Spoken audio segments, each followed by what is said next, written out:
मोक्षमार्गस्य नेतारम् भेतारम् कर्मभूभृताम् ज्ञातारम् विश्वतत्त्वानां वन्दे तद्गुणलब्धये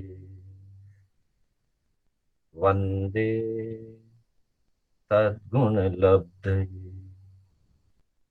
अनंत उपकारी, आस्था के आयाम, चरम तीर्थंकर, शासनपति प्रभु महावीर को वंदन। अत्र विराजित प्रभु की परंपरा में विचरण करने वाले समस्त चारित्र आत्माओं को वंदन करने के पश्चात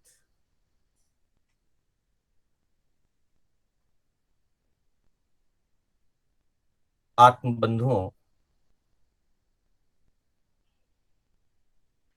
कर्नाटक जैन स्वाध्याय संघ के माध्यम से एवं जयनगर संघ के माध्यम से मैं शांतिलाल बोहरा आप सभी का हार्दिक स्वागत एवं अभिनंदन करता हूं। बंधुओं, वर्तमान की जो परिस्थितियां चल रही है, उन परिस्थितियों में हम धर्मस्थान में एकत्र नहीं हो सकते, स्थानक भवन आदि में कार्यक्रम नहीं चला सकते। इसी के लिए हमने यह इलेक्ट्रॉनिक मीडिया का विकल्प चुना है, जिसमें हम सामायिक तो नहीं कर सकते, लेकिन प्रभु वाणी का, जिन वाणी का श्रवण, उसका रसास्वादन एवं ज्ञान चर्चा कर सकते हैं। हम अपनी श्रद्धा और अपने ज्ञान का विकास कर सकते हैं। गत रविवार को अक्षय तृतीया का प्रसंग था, तब हमने इस कक्षा के निमित्त से ऋषभदेव परमात्मा के जीवन को समझने का एक प्रयास किया था। आज इस कड़ी में दूसरी कक्षा है और सहज संयोग से आज वैशाख सुदी दशमी अर्थात वर्तमान शासनपति श्रमण भगवान महावीर प्रभु का कैवल्य कल्याणक का दिन है। अर्थात आज से लगभग 2500 साल पहले श्रमण भगवान महावीर ने अपनी 12.5 वर्षों की उग्र साधना शिखर पर पहुंचाते हुए केवल ज्ञान, केवल दर्शन को प्राप्त किया था।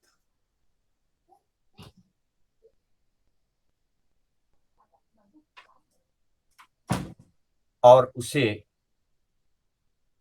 शास्त्रीय भाषा में कैवल्य कल्याणक शब्द से जाना जाता है। अर्थात प्रभु ने इस जगत के कल्याण के लिए साधना की, आत्म कल्याण के लिए साधना की, और आत्म कल्याण करते हुए जो उन्होंने पाया, उस साधना में जो उन्होंने पाया, उसे उन्होंने इस जगत के कल्याण के लिए उपयोग किया। तो बंधुओं, आज का यह सहज संयोग प्रभु के कैवल्य का, साथ ही आज ही के दिन, आज से 16 वर्ष पूर्व, कुछ लोगों को याद होगा, नहीं तो सुन करके याद आ जाएगा। सन 1994 वैशाख सुदी 10वीं, बैंगलोर के सूले स्थानक के प्रांगण में लगभग सवेरे 8:30 बजे के आसपास वरिष्ठ उपाध्याय प्रवर पूज्य केवल मुनि जी महाराज साहब का देवलोक गमन आज ही के दिन हुआ था। हम पूज्य उपाध्याय प्रवर के प्रति भी श्रद्धा समर्पित करते हैं, उनकी आत्मा की चिर शांति की मंगल कामना करते हैं। तो बंधुओं, कैवल्य कल्याणक के प्रसंग से हम प्रभु महावीर के जीवन और दर्शन को जानने का प्रयास करेंगे। वैसे तो हम सब ने अनेकों बार प्रभु महावीर के जीवन की घटनाओं को, उनके साधना को, उनके पूर्व जन्मों को अनेकों बार सुना है, अनेकों बार जानने का प्रयास भी किया है। आज हम उसमें की कुछ चीजों का, और मुख्य रूप से भगवान के जीवन का वर्णन मुख्य रूप से ना करते हुए प्रभु के जीवन के माध्यम से प्रभु के दर्शन को समझने का प्रयास करेंगे। प्रभु का दर्शन जिनेश्वरों का दर्शन है, और जो प्रभु का दर्शन है, प्रभु ने जो फिलॉसफी, जो विचारधारा जगत को प्रदान की, वही दर्शन जैन दर्शन कहलाया। अनादिकाल से संसार के अंदर हम सब की आत्माएं काल चक्र के अंदर घूम रही है। हर काल में, हर क्षेत्र में हमारे जीव ने किसी न किसी रूप में, चाहे वो निगोद में रहा हो, कीड़े मकोड़े के रूप में रहा हो, गाय भैंस पशु आदि के रूप में रहा हो, पक्षी के रूप में रहा हो, जल के जीवों के रूप में रहा हो, या नभ में उड़ने वाले पक्षियों के रूप में रहा हो, अथवा हो सकता है कि कभी नरक में या कभी देवगति में भी रहा। हम जब महावीर के जीवन की पहचान करते हैं, महावीर के जीवन को जानने का, समझने का प्रयास करते हैं, तो सबसे पहले महावीर के पूर्व जन्मों की बात, महावीर के पूर्व भवों की बात मुख्य रूप से सामने आती है। इस अनादि अनंत संसार में जैसे हमारी आत्मा चतुर्गति रूप जगत में परिभ्रमण आज तक कर रही है, आज से लगभग 2500 वर्ष पहले तक महावीर की आत्मा भी परिभ्रमण कर रही थी, लेकिन अनादिकाल से परिभ्रमण कर रही थी। फिर किसी समय नए सार के रूप में, जिनका दूसरा नाम अलग अलग ग्रंथों में कहीं पुरूरवा शब्द भी दिया है, उनका नाम पुरूरवा था। कहीं बताया कि वो भील जाति के थे, कहीं बताए वो बढ़ाई जाति के थे। इससे कोई फर्क नहीं पड़ता। वे एक आत्मा थे, वे एक आत्मा है। जैसे हमारा जीव है, उनका भी जीव था। भवों की संख्या में, अलग अलग मान्यताओं में, अलग अलग धर्म ग्रंथों में, इतिहास में कहीं क्रम में थोड़ा फर्क हो सकता है, नाम में फर्क हो सकता है, घटनाओं में कहीं थोड़ा बहुत फर्क हो सकता है, लेकिन मुख्यता जो है वो इस बात की है कि प्रभु की आत्मा परिभ्रमण कर रही थी। महावीर का जीव चतुर्गति रूप संसार में परिभ्रमण कर रहा था। और हम देखते हैं, चाहे वो 27 भवों की गणना दी हो या 33 भवों की दी हो, कहीं 34 भवों की गणना दी हो, ये मुख्य मुख्य भवों की बात है। वैसे तो अनंत भव प्रत्येक जीव ने किए हैं, महावीर के जीव ने भी अनंत भव किए।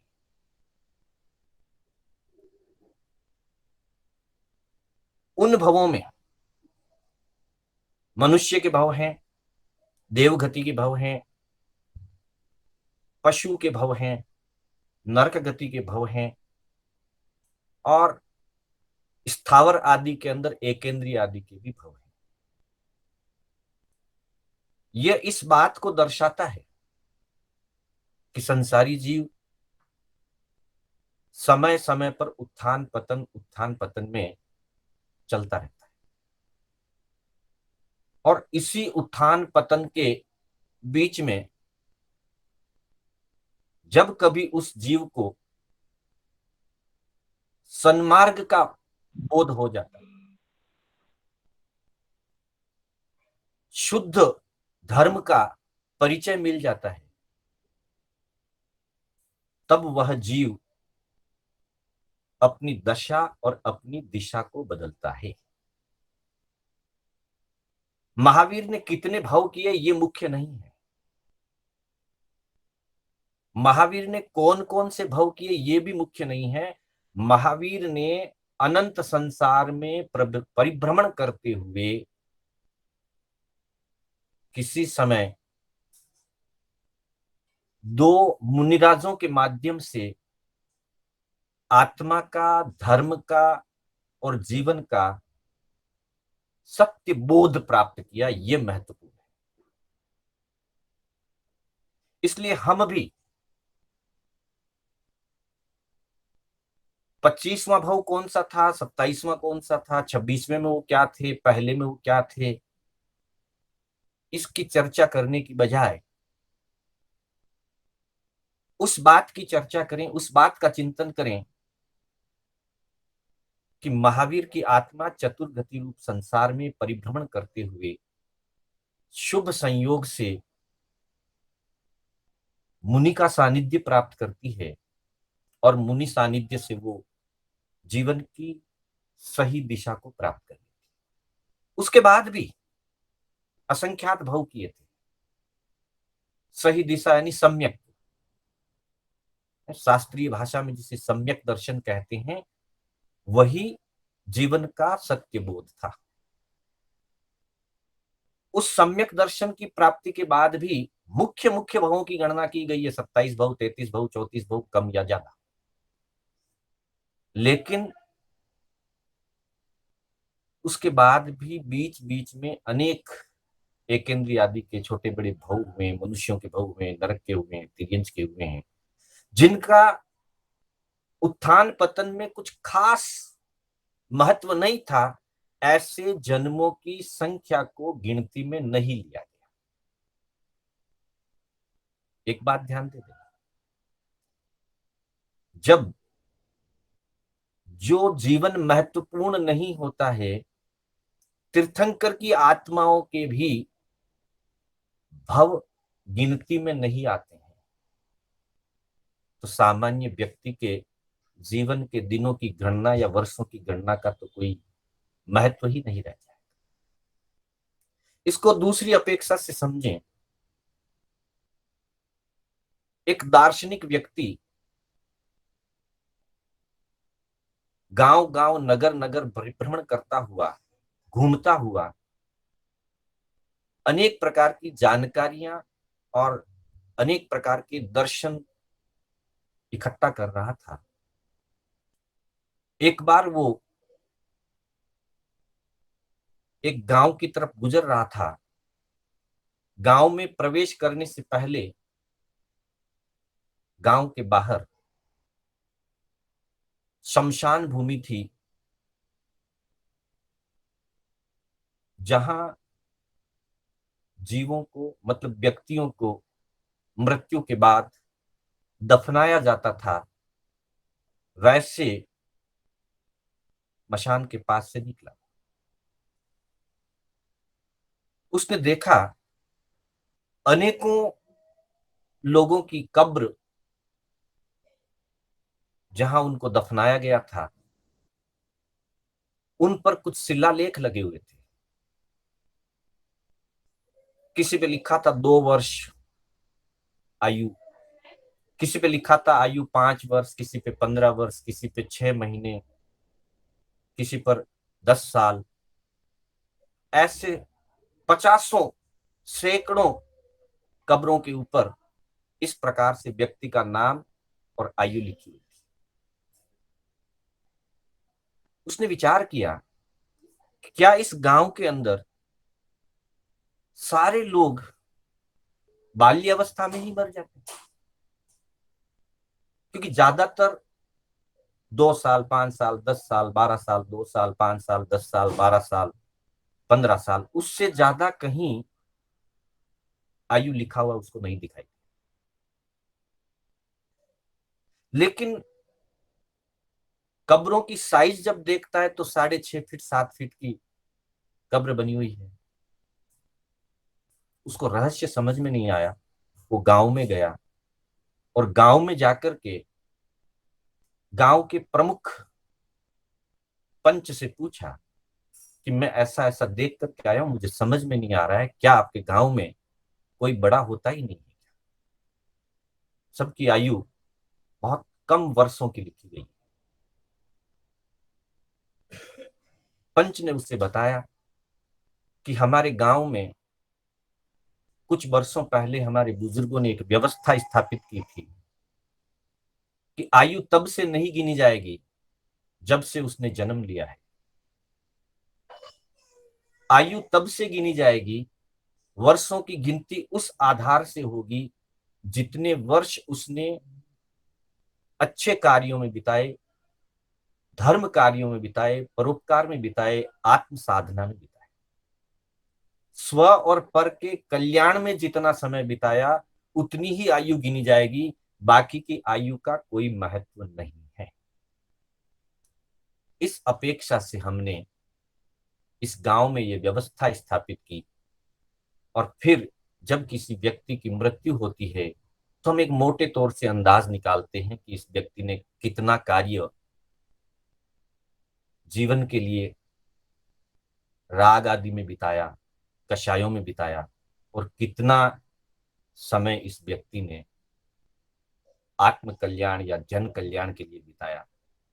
उसके अनुसार जो पॉजिटिव, मतलब कल्याण मार्ग पर इसका जितना समय बीता, मोटे मोटी एक अंदाज से उसके अनुसार हम उसकी आयु का गणित निकालते हैं और वही उस पर लिख दिया जाता है। तो बंधुओं, कहना यह है कि जब परमात्मा के भी पूर्व भवों में सिर्फ उन भवों की ही गिनती ली जाती है जिस भव में कुछ विशेष कार्य हुए हों, कुछ विशेष घटनाएं हुई, बाकी के भवों की गिनती नहीं ली जाती। तो अब सोचिए कि जहां परमात्मा के साथ ये स्थिति है तो हमारे साथ क्या स्थिति है? हम अपने जीवन के कितने पल, कितने घंटे, कितने दिन, कितने महीने और कितने साल स्व पर हित के लिए निकालते हैं और कितना समय कषाय विषय और विकार के लिए निकालते हैं। अपनी गणना स्वयं करेंगे तो हमें पता चलेगा कि मैं 50 साल का हूं या 5 साल का हूं, मैं 70 साल का हूं या 70 दिनों का हूं। पूर्व भव हमें ये संदेश देते हैं। तीर्थंकरों के पूर्व भवों से हमें अपने जीवन में ये संदेश लेना चाहिए। तो इस तरह से अनंत भवों के बाद प्रभु महावीर की आत्मा ने अपने आत्म कल्याण के जीवन का शुभारंभ किया नए सार के भाव से, और अनेक घटनाक्रमों में उत्थान पतन में आगे बढ़ता बढ़ता तीर्थंकर नाम कर्म का उपार्जन भी किया और फिर माता देवानंदा के कुक्षी में उनका अवतरण हुआ। 10वें देवलोक से चौकर भगवान की आत्मा देवानंदा के गर्भ में आई। पूर्व जन्मों में जो शुभाशुभ कर्म किए हुए होते हैं वे कर्म अवश्य ही भोगने होते हैं। जिन कर्मों को साधना के द्वारा, प्रतिक्रमण के द्वारा, प्रायश्चित के द्वारा निर्जरित कर दिया जाता है, उन कर्मों को प्रैक्टिकल रूप से भोगना नहीं पड़ता, और बाकी जो कर्म शेष रह जाते हैं अथवा जो गाढ़े कर्म होते हैं, निकाचित कर्म होते हैं, उनको तो भोगना ही पड़ता है। महावीर की आत्मा भी मरीचि के भव में जो कर्म बंद किया था, जाति और कुल का मद करके, उसके फलस्वरूप देवानंदा कुक्षी में वो आए।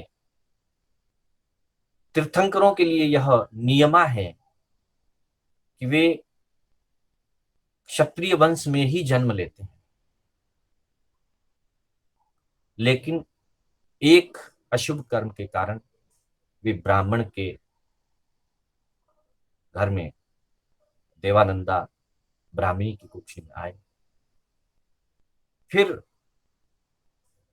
शक्रेंद्र की आज्ञा से उनका गर्भ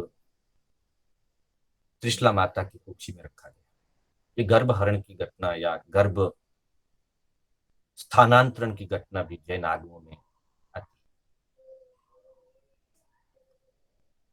फिर चैत्र सुदी 13 को भगवान का इस धरती पर जन्म होता है। पांचों कल्याण की चर्चा आई है। जन्म लेने के बाद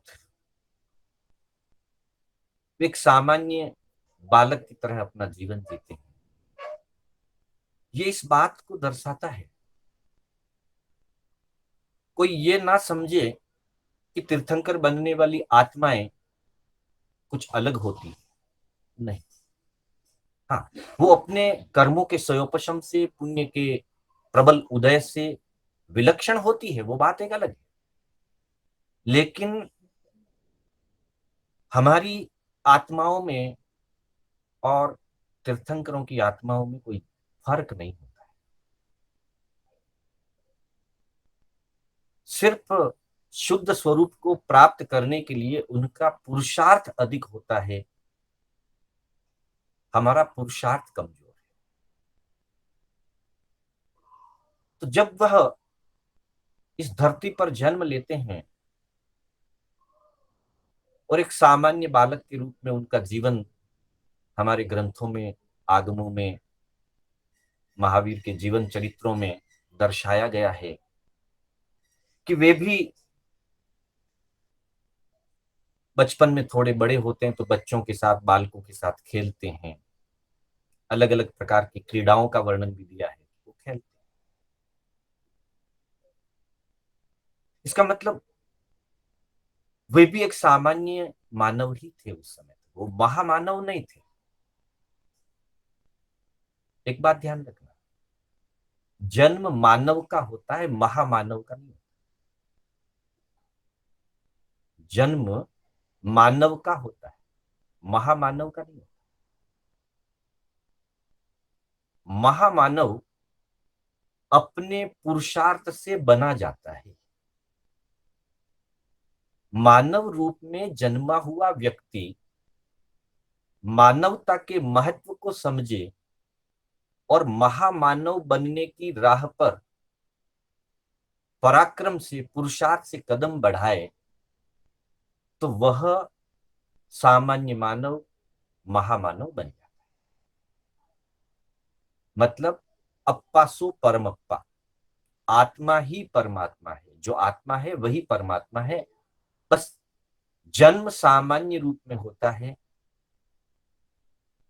अपने कार्यों से, अपने पुरुषार्थ से व्यक्ति महामानव बन जाता है, महात्मा बन जाता है, और महात्मा बन करके परमात्मा बन जाता है। तो इसी दृष्टि से वहां प्रभु महावीर का सामान्य जीवन, बचपन दर्शाया गया है। फिर वो गुरुकुल जाते हैं, कलाचार्य के पास बैठ करके अध्ययन करते हैं। हालांकि अवधि ज्ञान युक्त होते हैं, इसलिए उनके लिए किसी ज्ञान की या किसी सामान्य अध्ययन की आवश्यकता नहीं है, लेकिन फिर भी वे सामान्य व्यवहार में ही जीते हैं, सामान्य व्यवहार का ही पालन करते हैं। अपनी विशिष्ट शक्तियों का, जैसे अवधि ज्ञान आदि उनकी जो विशिष्ट शक्तियां हैं, उनका वो सामान्य रूप से उपयोग या प्रयोग नहीं करते हुए सामान्य बालक की तरह अध्ययन करने के लिए जाते। फिर जिन जिन तीर्थंकरों के भोगावली कर्म शेष होते हैं, उनका विवाह होता है। हमारे वर्तमान 24 के 24 तीर्थंकरों में से अरिष्ट नेमि जी और मल्लीनाथ,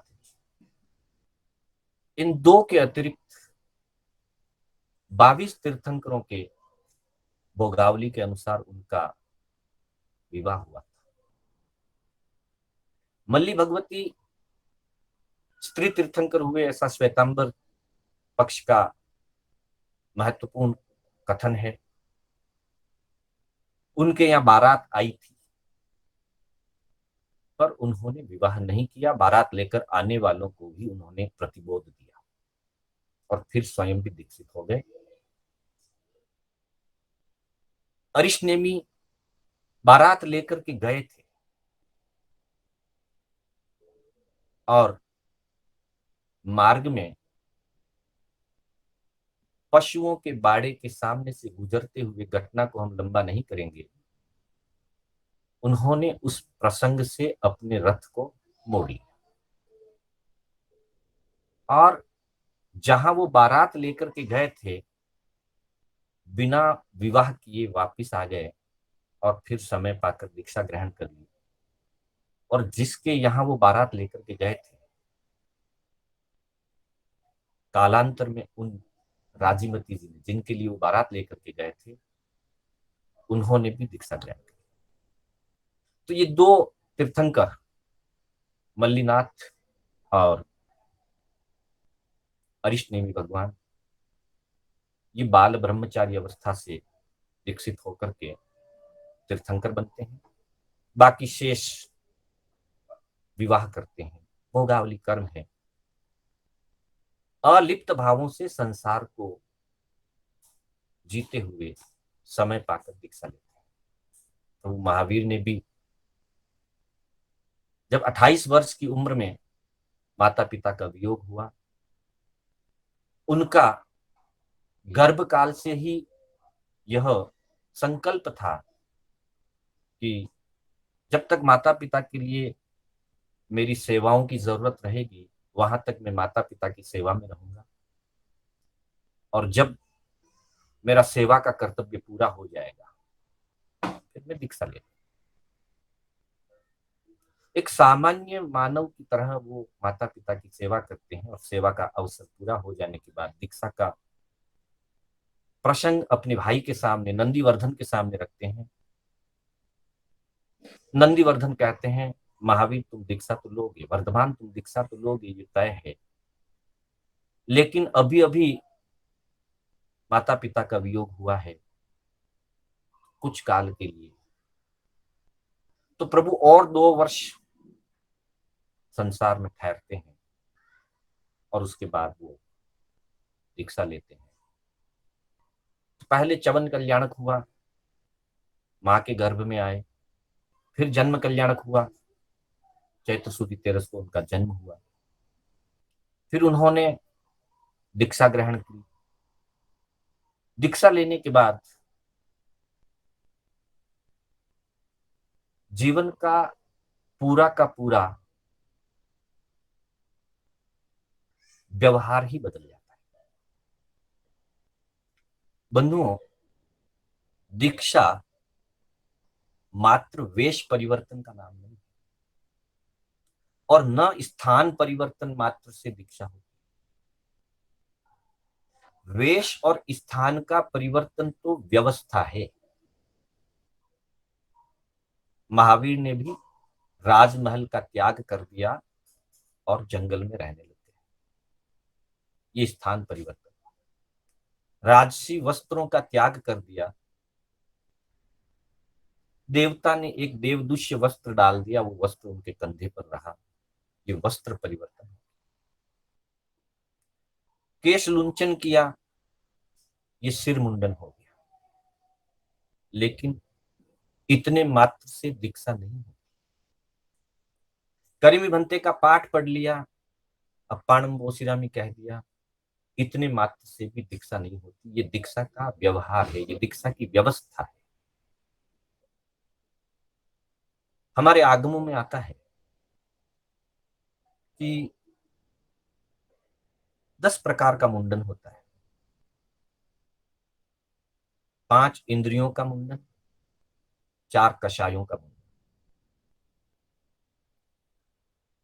वस्तुतः जीवन में दीक्षा पहले घटित होती है, बाद में ली जाती है। ध्यान देना इस बात। दीक्षा जीवन में पहले घटित होती है और बाद में ग्रहण की जाती है। अर्थात जब जीवन में कषायों पर अंकुश लग जाता है, जब जीवन में विकारों पर अंकुश लग जाता है, जब जीवन में इच्छाओं पर अंकुश लग जाता है, तब ऐसा साधक घर में रह के क्या करेगा? अब उसका स्थान घर नहीं है। अब गृहस्थी के तड़क भड़क वाले वस्त्र उसके शरीर पर अपेक्षित नहीं है, क्योंकि उसके अंतर में दीक्षा घटित हो चुकी है। और जब अंतर में दीक्षा घटित हो जाती है, तब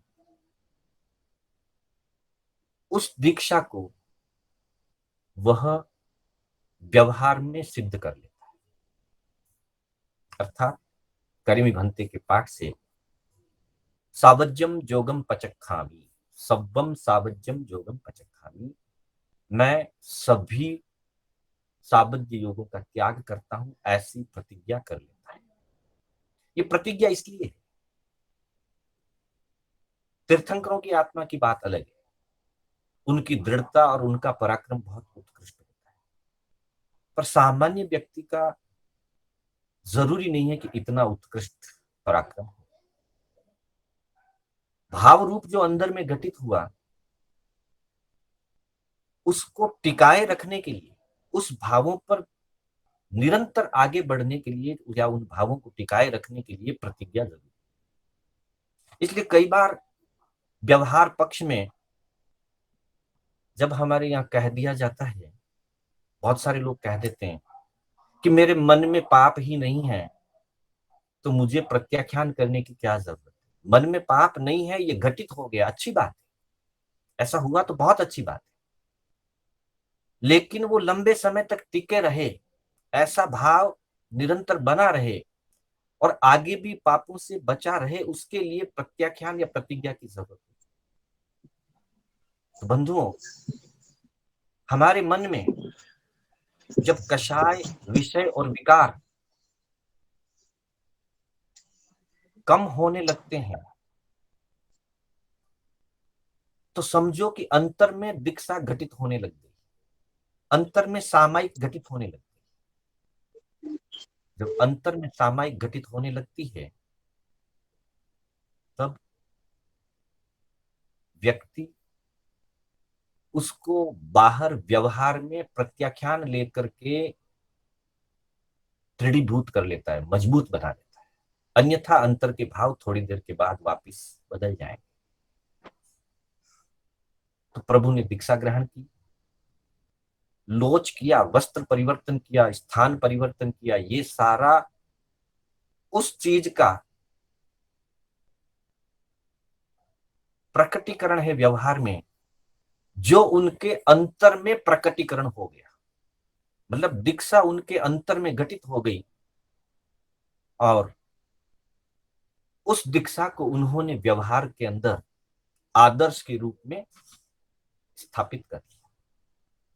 और तब उनके सामने सिर्फ एक मार्ग रह गया, कैसी भी स्थिति आए, कैसी भी परिस्थिति आए, अब मैं सिर्फ एक आत्म साधक हूं, क्योंकि इंद्रियों का मुंडन हो चुका है, कषायों का मुंडन हो चुका है, सिर मुंडन उसका प्रतीक है। अब मेरे में न कषाय प्रकट होने चाहिए, न विषय और विकार प्रकट होने चाहिए, परमात्मा उससे ऊपर उठना है। और तब आहार मिला ना मिला, स्थान अनुकूल मिला या प्रतिकूल मिला, लोगों ने उनकी प्रशंसा की या उनकी निंदा की, शक्रेंद्र जैसे आकर के उनकी सेवा की भावना व्यक्त करते हैं और संगम जैसे आकर के उन्हें भयंकर कष्ट पहुंचाते हैं। ऐसी अनुकूल और प्रतिकूल स्थितियां उनके जीवन में आती रही, लेकिन उन्होंने जो घटित हुआ उसको स्थापित कर लिया कि अब कषाय मेरे जीवन का अंग नहीं है, अब विकार मेरे जीवन का अंग नहीं है, अब राग द्वेष मेरे जीवन का अंग नहीं है। हालांकि अभी तक है, अंतर में कषाय है, मोह है, राग है, द्वेष है, अंतर में है, क्योंकि दीक्षा लेते ही वीतराग नहीं बन गए, विरक्त बने हैं, वीतराग नहीं बने। विरक्त से वीतराग बनने की एक यात्रा है। वो यात्रा किसी के लिए छोटी हो सकती है, किसी के लिए बड़ी हो सकती है, किसी के लिए बहुत लंबी हो सकती है। महावीर के लिए 27वें भाव के अंदर, मुख्य महावीर वाले भाव में, तीर्थंकर वाले भाव में, विरक्ति से वीतरागता की यात्रा 12.5 वर्षों की थी। उन 12.5 वर्षों में देवों ने उपसर्ग दिए, मानवों ने उपसर्ग दिए, पशुओं ने उपसर्ग दिए, प्रकृति से परिसह आए। ये उपसर्ग और परिसह व्यवहार में लगता है कि उन्होंने दिए, पर निश्चय में किन्हीं ने दिए नहीं, वो तो निमित्त थे। पूर्व जन्मों में किए हुए कर्मों के उदयवश वो निमित्त बनकर के उपसर्ग या परिचय के रूप में प्रकट हुए। और महावीर तो महावीर थे, किंचित मात्र भी न किसी की प्रशंसा से विचलित हुए, न किसी की निंदा से विचलित हुए, न अनुकूलता में बहे न प्रतिकूलता में बहे। यह उनका जीवन दर्शन है। यह जीवन दर्शन हमें शिक्षा देता है कि हमें भी समभाव की साधना बढ़ानी है। हमारे जीवन में भी अनुकूलताएं आती है, प्रतिकूलताएं आती है। कायम कुछ भी नहीं रहता। अनुकूलताएं आती है, चली जाती है, प्रतिकूलताएं आती है, चली जाती है। आज के परिप्रेक्ष्य में अगर देखें, कोरोना काल चल रहा है। हाँ, वैसे तो अवसर्पणी काल चल रहा है, लेकिन देखा जाए पर्टिकुलर वर्तमान का जो छोटा सा एक टाइम पीरियड अभी जो चल रहा है, इसको हम कोरोना काल कह सकते हैं। ये प्रतिकूलता वाला वातावरण, ये भी कायम नहीं है। स्थिति छोटी हो सकती है, लंबी हो सकती है, परिस्थिति है। और ये स्थिति भी जब पूरी हो जाएगी तो यह प्रतिकूलता चली जाएगी, फिर अनुकूलता आ जाएगी। फर्क इतना ही है कि महामानव बनने की यात्रा में चलने वाले मानव अनुकूलता से, प्रतिकूलता से प्रभावित नहीं होते हैं, और हमारे जैसे सामान्य मनुष्य विचलित होते रहते हैं। तो प्रभु महावीर अविचलित दशा में साधना करते करते 12.5 वर्षों के पीरियड में 11.5 वर्षों से भी ज्यादा समय उनका तपस्या में व्यतीत हुआ।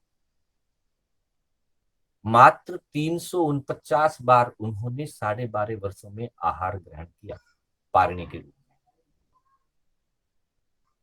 इसके अतिरिक्त बेले से लेकर मास खमण, अर्धमास खमण, चौमासी तप, 6 मासी तप आदि अनेक तपस्याएं की। तपस्याएं करते हुए वे अपने अंतर के कषायों को और विकारों को जीतते रहे, और अंततः आज ही के दिन वैशाख शुक्ला दशमी भगवान ने ऋजुबालिका नदी के तट पर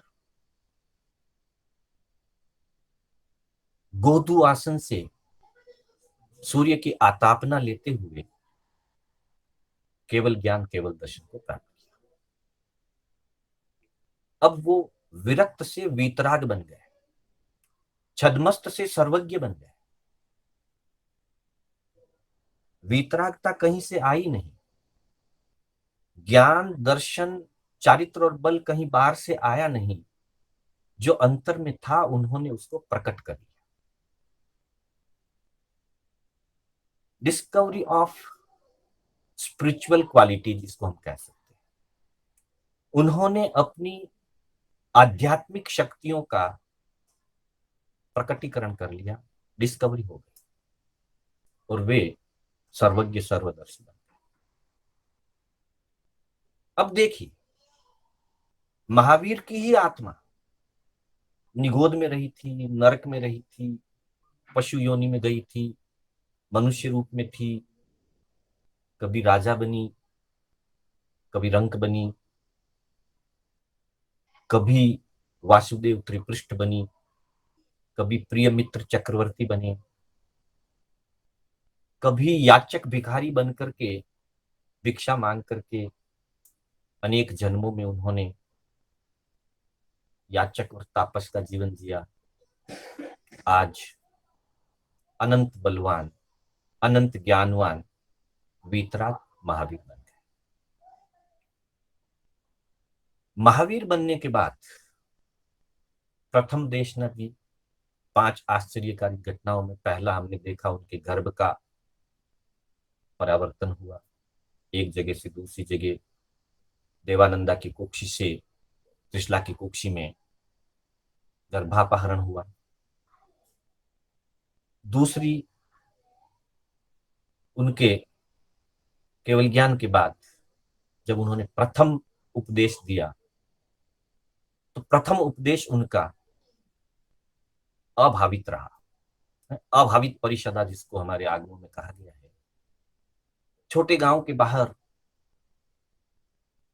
तीसरे प्रहर के लगभग केवल ज्ञान प्राप्त हुआ। देवताओं ने समोषण की रचना करी। देवता तो आए, मनुष्यों को बराबर पता नहीं चला, छोटे गांव के बाहर थे, सूचना नहीं मिली, या कुछ भी कारण समझो, मनुष्य नहीं आए। इसलिए पहली परिषदा में उपदेश तो फरमाया, पर साधु साध्वी रूप, श्रावक श्राविका रूप तीर्थ की स्थापना नहीं हो पाई। इसलिए इसको अभावित परिषदा, ये भी एक आश्चर्य माना जाता है। ऐसा प्राय होता नहीं, कभी अनंत चौबीसियों के बीच में कभी कभी ऐसा हो सकता है। इसलिए इसको आश्चर्य या अक्षरा कहा।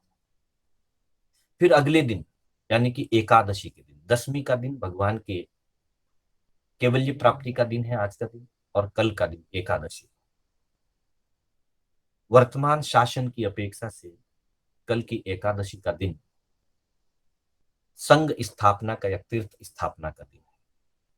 अगले दिन पावापुरी के अंदर इंद्रभूति आदि अनेक पंडितों ने, उनके शिष्यों ने, दूसरे भी अनेक मानवों ने और महिलाओं ने, चंदन लाला आदि ने दीक्षाएं ग्रहण करी।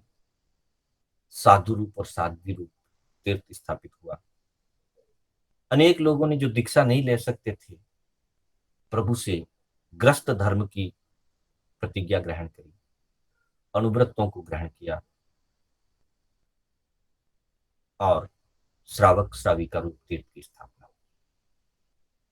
प्रभु का जो पहला उपदेश था वो त्रिपदी रूप कहा गया है। उत्पाद, व्यय, द्रव्य। देखा जाए सारे संसार का, सारे धर्म का, सारे उपदेश का सार इन तीन शब्दों में है। उत्पत्ति, विनाश और नित्यता। उत्पत्ति, विनाश और नित्यता, ये तीन शब्द। प्रत्येक जीव किसी न किसी गति जाति के रूप में शरीर धारण करता है, ये उत्पत्ति। एक मर्यादित आयु सीमा उसके साथ रहती है। उस आयु सीमा को जीते चले जाना, और जिस क्षण उस आयु सीमा का अंतिम पड़ाव पहुंच जाए, उस आयु का अंतिम दलिक उदय में आ जाए, उसी के साथ उस जीवन का अंत हो जाता है। यह विनाश है, उत्पत्ति, विनाश। लेकिन तीर्थंकरों के जीवन के पूर्व भवों से हमें यह शिक्षा मिलती है कि महावीर नए सार के रूप में जन्मे, नए सार के भव का आयुष्य पूरा हो गया, देवलोक में उत्पन्न हुए, देवलोक का आयु पूरा हुआ, चव गए, फिर मनुष्य लोक में मनुष्य बने, फिर अमुक, फिर अमुक, फिर अमुक। कभी चक्रवर्ती बने, कभी वासुदेव बने, कभी राजा बने, कभी सन्यासी बने, कभी साधु बने, महावीर बन गए, मोक्ष चले गए। महावीर के रूप में भी जन्म हुआ, लगभग 72 वर्ष जीवन रेखा रही, लाइफ लाइन। और 72 वर्ष के साथ जब जीवन का आयुष्य कर्म का, उस भव का आयुष्य कर्म का अंतिम दलिक उदय में आ गया, आयु का खजाना खत्म हो गया, मोक्ष चले।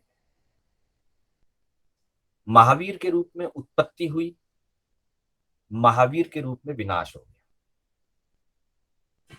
लेकिन आत्मा के रूप में महावीर से पहले भी थे, महावीर के भव में भी थे, और महावीर के भव का आयु पूरा होकर के मोक्ष चले जाए उसके बाद भी हैं, आत्मा रूप में है। यह है ध्रुवता। एक पर्याय उत्पन्न होती है, एक पर्याय का क्षय होता है, फिर अगली पर्याय प्रकट होती है, फिर अगली पर्याय का क्षय होता है और अगली पर्याय प्रकट होती है। पर उन सब के बीच में मूल वस्तु वैसी की वैसी रहती है। प्रत्येक तीर्थंकर अपने प्रथम उपदेश में यही त्रिपदी का संदेश देते हैं। जो उत्कृष्ट शयोपशम वाले श्रोता होते हैं उस समय इन तीन शब्दों को सुनकर उनको इन तीन शब्दों के सुनने मात्र से समस्त संसार का समस्त ज्ञान प्राप्त हो जाता है। मतलब 14 पूर्व का ज्ञान प्राप्त हो जाता है तीन शब्दों को सुनकर। अर्थात इन तीन शब्दों के रहस्य को इतनी अच्छी तरह से हृदयंगम कर लेते हैं, आत्मगत कर लेते हैं कि उन्हें संपूर्ण संसार का स्वरूप समझ में आ जाता है और 14 पूर्वों में भी वो सारा स्वरूप है। फर्क इतना ही है कि जो सत्य बोध वाला होता है वो इस तीन पदों के तीनों पद में जो ध्रुवता का पद है, उत्पाद, व्यय और नित्यता, ध्रुवता, वो ध्रुवता के पद को महत्व देता है, उत्पाद और व्यय से प्रभावित नहीं होता। और जो सामान्य सामान्य मानव है, हम जैसे, वह मानव ध्रुवता के महत्व को नहीं समझ पाते हैं और उत्पाद और व्यय में ही उलझे रहते हैं। इसलिए कई चीजों के उत्पाद में खुश होते हैं और व्यय होने में दुखी होते हैं। घर में किसी का जन्म हुआ हम खुश होते हैं, किसी की मृत्यु हो जाए हम दुखी होते हैं। तो इसका यह मतलब नहीं है कि प्रत्येक उत्पत्ति में हम खुश होते हों और प्रत्येक विनाश में हम दुखी होते हैं, ऐसा नहीं। जो उत्पाद हमें अनुकूल लगता है, मनोज्ञ लगता है, उसमें हम उत्पत्ति में खुश होते हैं, वियोग में दुखी होते हैं। और जिसकी उत्पत्ति हमको अमनोज्ञ लगती है वहां हम उत्पाद में दुखी होते हैं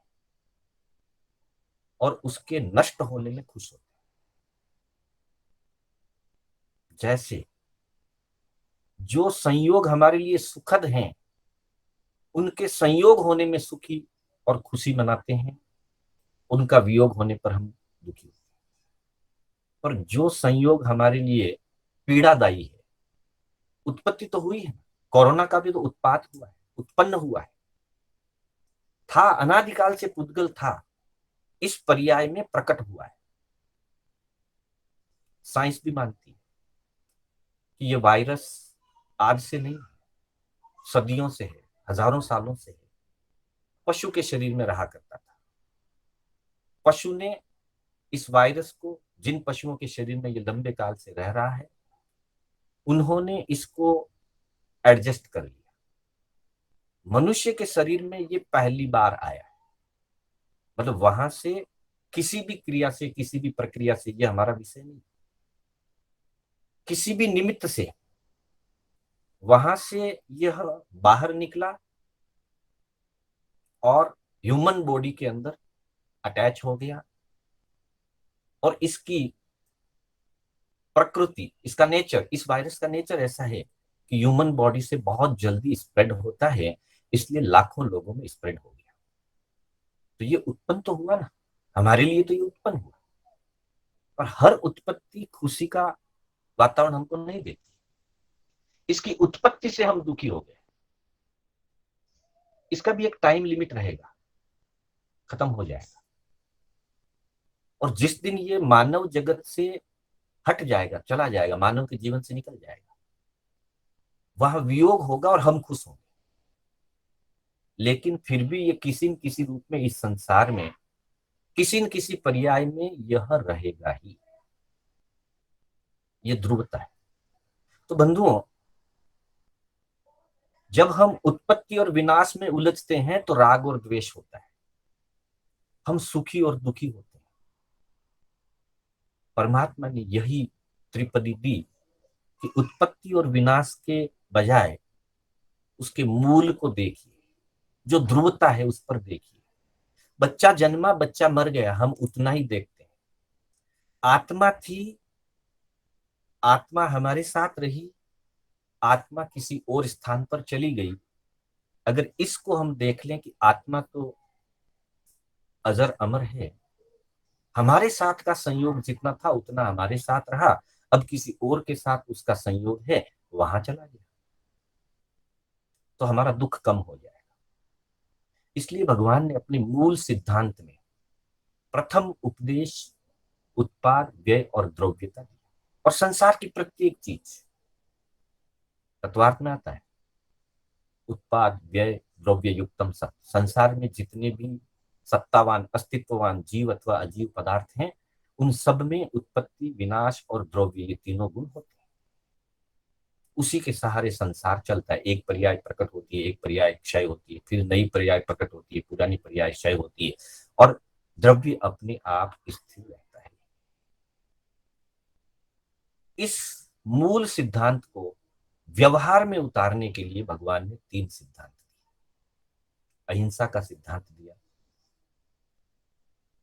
अपरिग्रह का सिद्धांत दिया, अनेकांतवाद का सिद्धांत दिया कि हे मानव, तू अपने क्षणिक सुख के लिए किसी को कष्ट ना दो,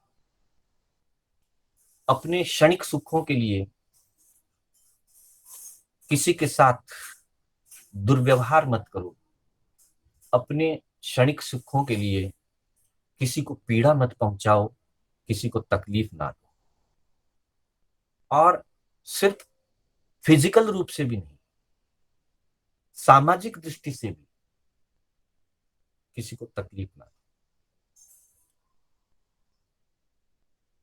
फिजिकल रूप में कष्ट पहुंचाना परिग्रह है, हिंसा है। सामाजिक रूप में कष्ट पहुंचाना परिग्रह है, और वैचारिक रूप में कष्ट पहुंचाना अपना अहंकार या अपनी पकड़ है। फिर से ध्यान देना, फिजिकल रूप से कष्ट पहुंचाना हिंसा है, सामाजिक रूप से किसी को तकलीफ देना परिग्रह है, और वैचारिक रूप से किसी को पीड़ित करना, किसी पर अपना अधिकार जमाना, यह अहंकार या जिद या एकांतवाद है। और इन तीनों तरीकों से कभी व्यक्ति अपनी सुख सुविधा के लिए दूसरों को पीड़ा पहुंचाता है, कभी अपनी इच्छाओं की पूर्ति के लिए इतना परिग्रह इकट्ठा करता है कि दूसरे समाज के सामाजिक लोगों को वह वस्तु आवश्यकता होने पर भी सहज मिलना मुश्किल हो जाता है, डिमांड क्रिएट हो जाती है, और फिर वही वस्तु का वो व्यक्ति ब्लैक मार्केटिंग करता है, काला बाजारी करता है, पूरे समाज को कष्ट होता है। इन दोनों कष्टों से बचाने के लिए भगवान ने अहिंसा और अपरिग्रह का सिद्धांत दिया। तुम्हारी आत्मा की जैसी दूसरे की आत्मा है, अतः अपने तुच्छ स्वार्थ के लिए किसी को कष्ट ना दो, किसी को पीड़ा मत पहुंचाओ, मन से नहीं, वचन से नहीं, काया से नहीं। और अपने थोड़े से लोभ के लिए, अपनी आसक्ति के लिए किसी भी वस्तु का अपनी आवश्यकता से अधिक अनावश्यक रूप से स्टोरेज मत करो, संग्रह मत करो। क्योंकि एक व्यक्ति संग्रह करेगा तो दूसरों के लिए कमी हो जाएगी। वस्तु की जरूरत जितनी तुमको है उतनी संसार के दूसरे लोगों को भी है। तुम अपनी आवश्यकता जितना उपयोग कर लो, बाकी का रिलीज कर। जब तुम रिलीज कर दोगे, तुम्हारी आसक्ति कम हो जाएगी, तुम्हारा तनाव कम हो जाएगा, तुम खुश रहोगे, प्रसन्न रहोगे, अंतर से प्रसन्नता व्याप्त होगी। और रिलीज करने से जब वह वस्तु दूसरों को सहजता से उपलब्ध हो जाएगी तो उनमें भी प्रसन्नता व्याप्त होगी। अतः अपरिग्रह का सिद्धांत संसार के समस्त जीवों को प्रसन्नता देने का सिद्धांत है। जैसे अहिंसा का सिद्धांत जगत के सब जीवों को अभय दान देने का, सभी जीवों को भय से और पीड़ा से मुक्त करने का सिद्धांत है, अपरिग्रह का सिद्धांत संसार के समस्त जीवों को प्रसन्नता देने का सिद्धांत। फिर आगे चल करके अनेकांतवाद की बात कही कि हर व्यक्ति की सोच अलग अलग होती है, हर व्यक्ति का किसी भी घटना को, किसी भी परिस्थिति को देखने का नजरिया अलग अलग होता है। तुम अगर ऐसा सोचते हो कि जिस दृष्टिकोण से मैं देखता हूं, जिस विचार से मैं सोचता हूं, संसार के सारे लोग उसी दृष्टि से सोचें, ये नहीं हो सकता। पर तुमने ऐसा मान रखा है अगर, तो तुम पीड़ित हो जाओगे। तुम्हें ये लगेगा कि लोग ऐसा क्यों करते हैं और ऐसा क्यों नहीं करते, जैसा मैं करता हूं वैसा ये लोग क्यों नहीं करते, और जैसा मैं नहीं चाहता वैसा ये लोग क्यों करते हैं। ऐसा सोच करके पहले तुम स्वयं पीड़ित हो जाओगे, और फिर अगर तुम्हारे में अधिकार अधिक है, बल अधिक है, सत्ता अधिक है, तो फिर तुम अपनी उस सत्ता अधिकार के कारण अपनी मान्यता का, अपने विचारों का, अपनी दृष्टि का दूसरों के ऊपर दबाव रूप से प्रहार करोगे। नहीं, तुमको भी ऐसा ही मानना होगा, जैसा मैं कहूं वैसा ही करना होगा। तो वहां पर स्वयं पीड़ित होगे, और दूसरे जीवों को, दूसरे मानवों को उनकी वैचारिक, उनके विचारों का तुम हनन करोगे, उनकी स्वतंत्रता का हनन करोगे, उनके विचारों का हनन करोगे। और जब उनके विचारों का हनन होगा तो वे जीव अंतर ही अंतर में बहुत ज्यादा टॉर्चरिंग फील करेंगे, बहुत ज्यादा वे अंतर में आंतरिक मानसिक पीड़ा को अनुभव करेंगे। इसलिए तुम अनेकांतवाद को स्वीकार करो। हर व्यक्ति की सोच अलग होती है, हर व्यक्ति की विचारधारा अलग होती है। हो सकता है उसकी विचारधारा किसी अर्थों में गलत है, तुम सही समझा सकते हो, तुम समझाओ, तुम उन्हें बताओ। बताने के बाद वे समझ जाएंगे तो वे तुम्हारी बात को समझ लेंगे, स्वीकार कर लेंगे। लेकिन तुम दबाव डाल करके, प्रेशराइज करके किसी से मनाओगे तो वो अंतर में बहुत पीड़ित होगा। हो सकता है वो कुंठित हो जाए, और हो सकता है उसमें से किसी की कुंठा, किसी की पीड़ा इतनी भयंकर रूप से विस्फोटक बने कि वह व्यक्ति कल आने वाले समय में खुद के लिए, तुम्हारे लिए और पूरी मानव जाति के लिए किसी बहुत बड़ी दुर्घटना का या किसी बहुत बड़े आतंक का कारण बने, जो पूरे जगत के लिए पीड़ाकारी होगा। ऐसी स्थिति न आए, इसलिए तुम अनेकांतवाद की दृष्टि को अपनाओ। अपनी जगह तुम सही हो, अपनी जगह सामने वाला भी सही है। जहां डिफरेंट है, जहां वैचारिक मतभेद है, उसे समझने और समझाने का प्रयास करो। या तो स्वयं समझो या सामने वाले को समझाओ। दोनों भी नहीं हो पा रहा है तो तुम अपनी दृष्टि से चलो, उसको अपनी दृष्टि से चलने दो, पर निरंतर समझने और समझाने का प्रयास करते रहो। पर आग्रहवादी मत बनो, दुराग्रही मत बनो, कदाग्रही मत बनो, तो तुम स्वयं भी प्रसन्न रहोगे और सामने वाला भी प्रसन्न है। इस तरह से प्रभु ने अहिंसा, अपरिग्रह और अनेकांतवाद का सिद्धांत देकर के व्यक्तिगत पीड़ा हिंसा, सामाजिक पीड़ा परिग्रह और वैचारिक पीड़ा अहंकार, इन तीनों कष्टों को दूर करके अहिंसा का प्रतिपादन किया, अपरिग्रह का प्रतिपादन किया और अनेकांतवाद का प्रतिपादन। सिद्धांत रूप से ये तीन है। इसका सार कषाय विजय के रूप में दिया कि अपनी कषायों पर अंकुश रखो। राग द्वेष की विजय के लिए दिया, विकारों के विजय पर दिया। अगर ऐसा करोगे तो कर्म क्षय होगा, कर्म क्षय करोगे तो मोक्ष जय होगा, सब कष्टों से तुम मुक्त होगे।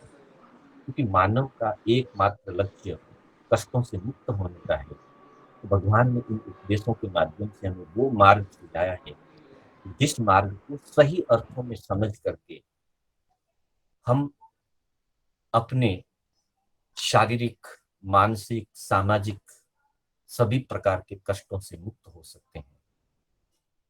और कष्ट मुक्ति या जिसको कहें कषाय मुक्ति,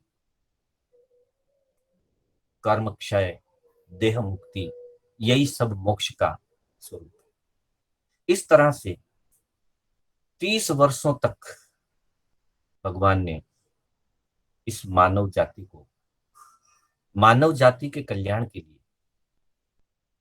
उपदेश दिए और सत्य बोध प्राप्त करने की दिशा में एक कदम आगे बढ़ने का हमें अवसर दिया।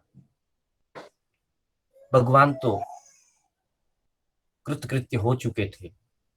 मात्र तीर्थंकर नाम कर्म का उदय होने से और उनके अंतर में अनंत करुणा के भाव होने से उन्होंने 30 वर्षों तक उपदेश दिया।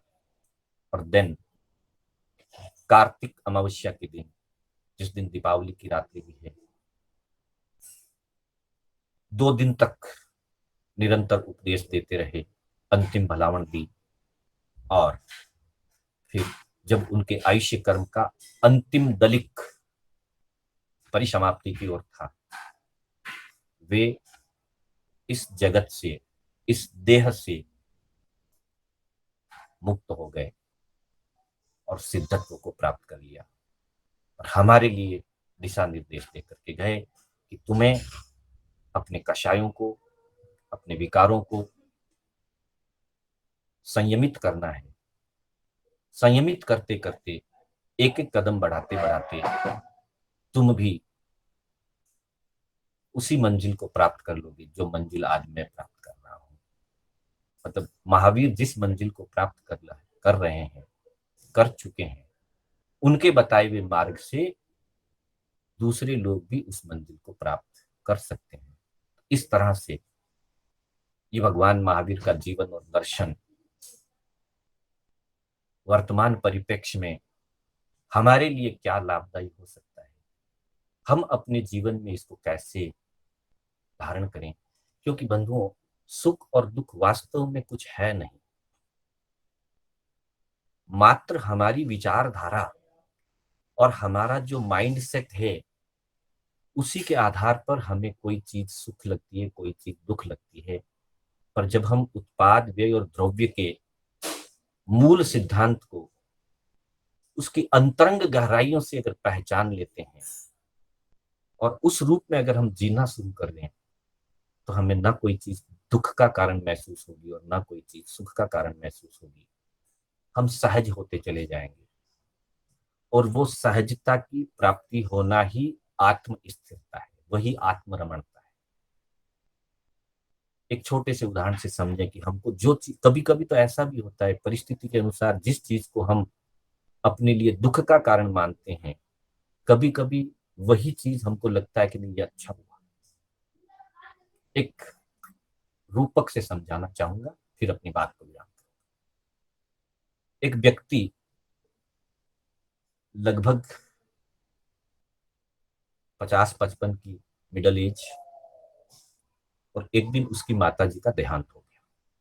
ये रूपक है, किसी के जीवन से जुड़ी हुई घटना भी हो सकती है, कोई इसको अपने ऊपर ना ले, मात्र समझने के लिए। ऐसा घटता रहता है संसार में। उसके माताजी का देहांत हो गया। स्वाभाविक है, संसार है, दुख होता है, पीड़ा होती है। बहुत दुखी हुआ और उसको लगा कि बहुत दुखद घटना घटी है, यह अच्छा नहीं। धीरे धीरे समय निकलता है, व्यक्ति संभल जाता है। होते होते 15-20 दिन, महीना भर निकला, और महीने भर के बाद उसका जवान बेटा दुर्घटना में मारा गया।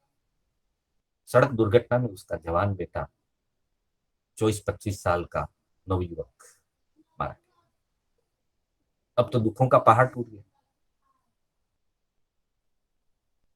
भयंकर पीड़ा, फिर वही तकलीफ, फिर वही वातावरण। पर जैसे जैसे समय निकलता है, 2 दिन बीते, 4 दिन बीते, 8 दिन बीते, अपने आप प्रकृति का नियम है कि हर चीज का प्रभाव मन से धीरे धीरे बदलता है, कम होता है। लोग मिलने आते हैं। ऐसे ही एक दिन की चर्चा, बैठे थे लोग, मिलने आए थे, प्रसंग चल पड़ा कि महीने भर पहले माता जी चले गए, अभी बेटा चला गया। और अचानक उसके मुख से निकला, एक अपेक्षा से अच्छा ही हुआ कि माता जी पहले चले गए। कम से कम माता जी को यह दुखद घटना नहीं देखनी पड़ी। पोते का वियोग वृद्ध माता जी को, दादी जी को नहीं सहना पड़ा, ये अच्छा ही हुआ। ये व्यवहार है। मतलब किसी परिस्थिति में हम जिस चीज को बहुत दुखद समझते हैं, किसी परिस्थिति में हम उसको भी किसी एंगल से अच्छा भी समझते हैं। इसका मतलब यही है कि मात्र हमारी मनोभावनाएं, हमारी मानसिक दशाएं किसी चीज को सुख या दुख के रूप में हमें अनुभव कराती है। अगर हम अपनी मानसिक दशाओं से ऊपर उठें और संसार के नियम, उत्पाद व्यय और द्रव्य, जो संसार का नियम है, प्रभु का प्रथम मूल सिद्धांत है, उपदेश है, उसको जितना हृदयंगम करते जाएं तो अपनी पीड़ाएं, अपनी चिंताएं, अपने दुख के कारण अपने आप कम होते लग जाएंगे, और समता भाव या समभाव रहना प्रारंभ हो जाएगा। तो पुनः मैं इतना ही कहना चाहूंगा कि हम ज्यादा से ज्यादा समभाव में रह सकें, उत्पन्न परिस्थितियों को परिस्थिति के रूप में देख करके, ज्ञाता दृष्टा में रह करके, और उन परिस्थितियों से आगे निकलते रहे। समय तो व्यतीत होता है, हम या तो उन परिस्थितियों में धीरे से निकल सकते हैं, या तो उन परिस्थितियों में उलझ करके और ज्यादा तीव्र कषाय करते हुए कर्म बांध सकते हैं। उसी परिस्थिति में व्यक्ति कर्म बांध भी सकता है, और उसी परिस्थिति में व्यक्ति कर्म तोड़ भी सकता है। महापुरुषों का कहना है कि परिस्थितियों पर हमारा कंट्रोल नहीं है। किसी भी परिस्थिति पर, वो चाहे व्यक्तिगत हो, पारिवारिक हो, सामाजिक हो, या वैश्विक हो। आज वैश्विक परिस्थिति है कोरोना, हमारा किसी का इस पे कंट्रोल नहीं है।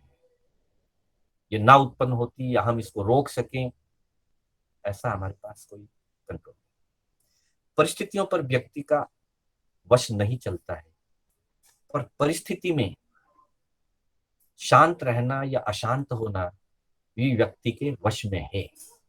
हाँ, वश में है का मतलब उसके पास वो पुरुषार्थ है, वो पराक्रम है कि वो परिस्थिति में अपने आप को स्थिर रखना चाहे, प्रयास करे तो रख सकता है। तो हम परिस्थिति में प्रयास करें, हर परिस्थिति में। घर में छोटी छोटी चीजें होती है, कभी कभी हम छोटी छोटी चीजों में बह जाते हैं, उलझ जाते हैं, वातावरण खराब कर देते हैं, कषाय हो जाता है, राग द्वेष हो जाता है। और वहीं अगर हम थोड़ा सा कंट्रोल रख लेते हैं, क्षणिक परिस्थिति होती है, 10 मिनट के बाद वो परिस्थिति तो चली जाती है, लेकिन हमारे अंतर में कषायों की छाप छोड़ जाती है अगर हम अंकुश नहीं रखते। और अगर अंकुश रख लेते हैं तो 10 मिनट के बाद परिस्थिति चली गई और हमने तो कुछ उसका अशुभ या कुछ रिएक्शन कुछ किया ही नहीं, तो हमारे लिए उस परिस्थिति का कोई विशेष प्रभाव या छाप हमारे अंतर में नहीं रहेगी। हम इसका प्रयास करें कि परिस्थितियों में हम कैसे शांत रह सकें, प्रतिकूल हो चाहे अनुकूल हो, हम अपने आप को शांत रखने का प्रयास करें। महावीर के सिद्धांतों को सिर्फ पुस्तकों का या शब्दों का रूप देकर के ही ना रुक जाएं, उसे हम अपने जीवन का अंग बनाएं। आज प्रभु महावीर के कैवल्य कल्याण का दिवस हम सब के लिए मंगलमय हो, जगत के लिए मंगलमय हो। और कल हमारा तीर्थ स्थापना दिवस है, संघ स्थापना दिवस है। विकट परिस्थितियों में हम सामूहिक नहीं हो सकते, लेकिन अपने अपने घर में रहते हुए धर्म आराधना, सामायिक आराधना, स्वाध्याय आदि करें तो हम स्थिरता की तरफ आगे बढ़ पाएंगे। इन्हीं शब्दों के साथ मैं शांतिलाल बोहरा आप सभी का हार्दिक धन्यवाद करता हूं। और इस चर्चा में कहीं पर भी कोई सिद्धांत विपरीत कथन हुआ हो तो उसके लिए मैं मिच्छामि दुक्कडम करते हुए पुनः पुनः आप सभी को धन्यवाद ज्ञापित करता हूं।